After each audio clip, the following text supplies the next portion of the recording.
Assalamualaikum warahmatullahi wabarakatuh. Perkenalkan, nama saya Davi Aprianto, NIM G002343 dari kelompok A7. Di sini saya akan menjelaskan bagaimana anatomi eksofagus dan gaster. Next. Jadi struktur anatomi eksofagus. Jadi terlebih dahulu, eksofagus itu adalah bentuknya seperti tabung yang dilapisi otot-otot yang berada di sini. Nah, itu sendiri eksofagus terbagi menjadi 3 bagian. Yang pertama, bagian cervicalis setinggi vertebra costa 6 sampai vertebra thoracalis 1. Terus ada thoracalis, itu setinggi vertebra thoracalis 1 sampai vertebra thoracalis 10 dari atas sini ke sini. Terus ada abdomenalis setinggi vertebra thoracalis 10 sampai vertebra coracalis 11. Nah, terus angustia penyempitan yang berada di eksofagus itu ada angustia superior yang berada di vertebra costa 6. Nih di sini terdapat musculus contractor planalis inferior, pars corycopharyngea. Nih bagian sini. Lalu ada angustia media, itu berada di VTH 4 atau 5. Di sini kontraksi torakal ortobronchial ini dekat trakea. Terus next ke angustia penyempitan nih, angustia inferior. Ini ada kontraksi diafragma stringer esophagus inferior di bagian sini. Ada pars abdominis esophagus, pars cardiaca ventruli, dan fundus gaster di bagian sini. Oke. Selanjutnya ada struktur anatomi gaster. Di bagian gaster terdapat 4 bagian penting. Yang pertama ada fundus gastrium. Fundus gastrium itu berada di sini. Ini fundus gastrium. Terus ada pars cardiaca di sebelah sini. Ada corpus gastrium, lalu ada pars pleurica, gastrocnemius sphincter atau les.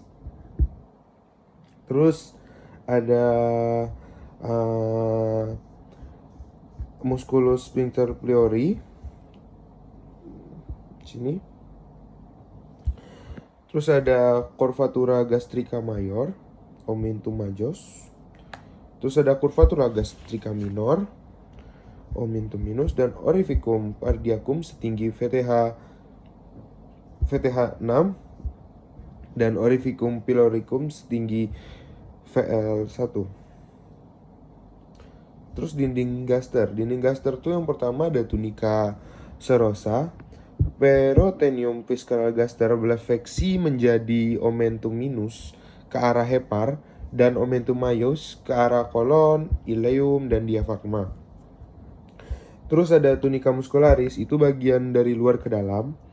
Ada stratum longitudinum pada regio pleurirus menebal menjadi ligamentum pleuroicum. Lalu ada stratum circularum pada daerah duodenum pleurorum menjadi sangat tebal membentuk musculus sphincter pylorus.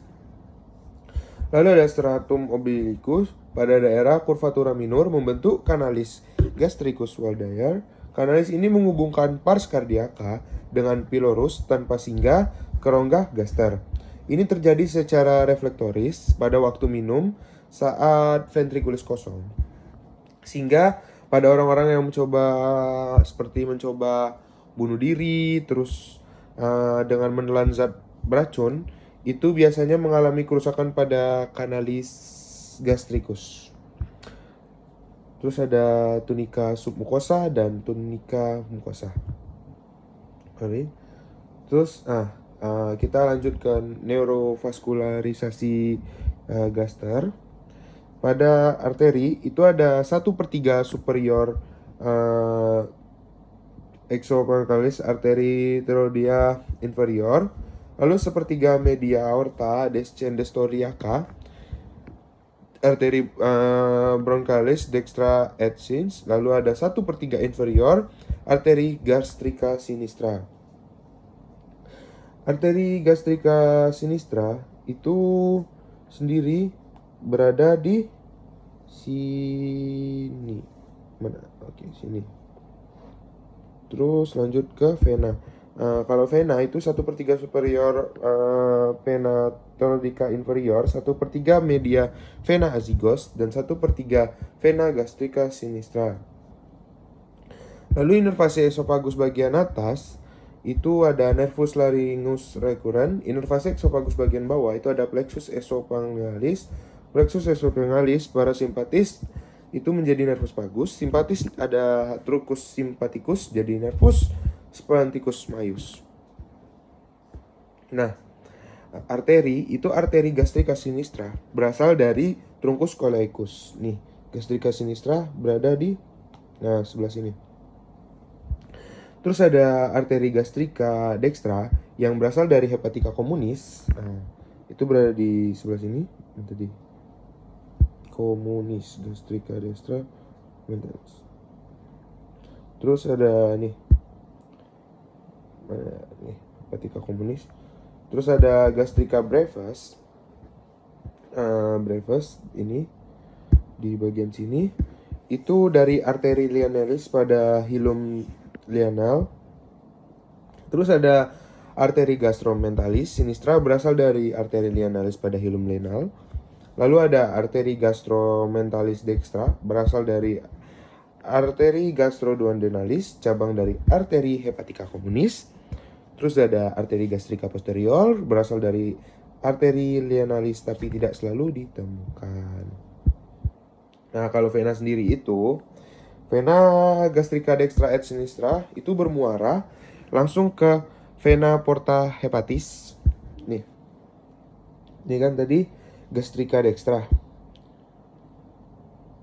Nah, dia bermuara di vena porta hepatis di sini. Terus ada vena gastrica brevis di sini dan vena gastromentalis sinistra bermuara ke vena linealis. Itu di linealis. Di sini ya harusnya. Nah, terus ada vena gastromentalis dextra bermuara ke dalam vena mesentarica superior. Di sini.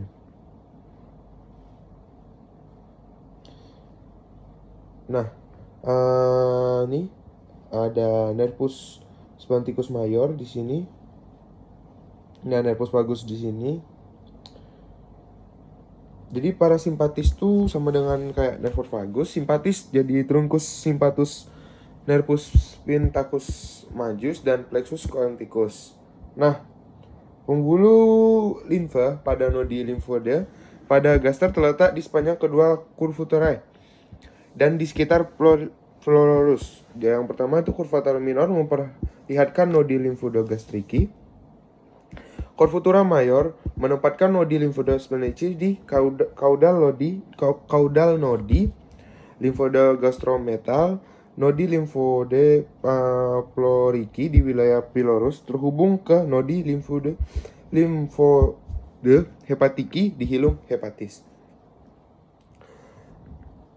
Nah, berdasarkan soal itu kan ditanyakan kenapa bisa terjadi di daerah esofagus terasa panas, di tenggorokan terasa panas akibat jadi di gaster di atas itu terdapat pintu masuk atau katup. Saya balikkan lagi. Terdapat katup di bagian atas gaster di sini. Nah, pada orang terkena penyakit GERD, katup yang berada di sini itu tidak ada, sehingga asam lambung yang berada di sini itu bisa dengan mudah naik ke eksofagus. Nah, karena di eksofagus itu eh, dindingnya kurang tebal dari itu, jadi terasa panas jika asam lambung naik ke bagian eksofagus. Gitu. Terima kasih.